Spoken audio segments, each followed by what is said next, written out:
After Harvey died, Hospice of the Chesapeake extended to us the bereavement services that they offer. And one of those was the child loss group that was offered on a monthly basis and was free to us as members of the community and as clients of Hospice of the Chesapeake. And my husband and I would go to that group every month for 2 years. We would arrange care for our other child, and our parents would come and support us, and we would go to group for 2 hours, and we would cry, and we would get lunch, and we would come home. And one of the honors that I have in doing this work is that now I facilitate that group.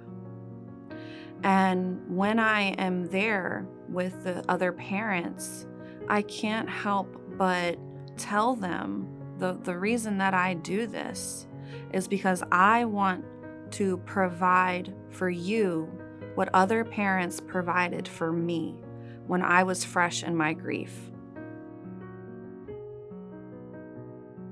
The nursing, the staff was amazing. They swooped in and took us under their wings, and we began counseling services. My youngest here, Lindsay, she really grabbed onto it.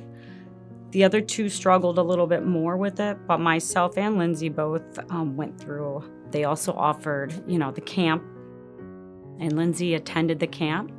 I remember going to camp every day, excited to see my best friends, and I had met really good friends there, and they would bring in service dogs, and that was always my favorite part. It was really fun, and you could just go there and be yourself.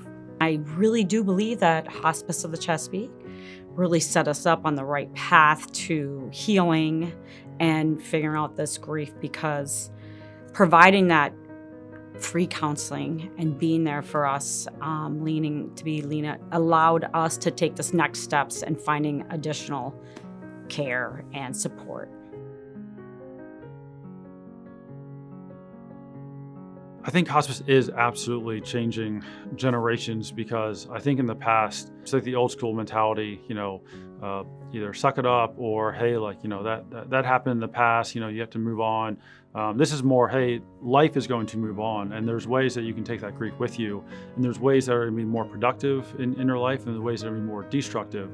And so we have seen kids progress through because there's such a high demand. I know it's hard for kids, at least in the younger years, to sometimes repeat and go through multiple times. But then if they come to camp, then they almost always are going to be at stepping stone, because then there's that cohesion of some of the big buddies at camp are also going to be at stepping stones. Some of the same counselors and kind of what I call the experts and the people they bring in, like the storytellers, will sometimes make guest appearances at stepping stones. So you see the kids progress through that. The older kids with Phoenix, those are the ones that sometimes you not only see them year after year, but then when they're eligible, they actually become camp counselors. And I would probably say some of my latter years, I would say almost 20% of the kids, counselors who were young, had been through NABI before, and that's why they came back to volunteer their time. Because they saw the impact it had on them, and then for them, their testimonies enough where we just let them talk, and they can say, hey, when I showed up here, here's how I felt, here's what NABI did for me, and then that's why I'm back here now giving it to you. So when you combine the laughter of children with the experience of grief, you experience awe, and that is life-changing.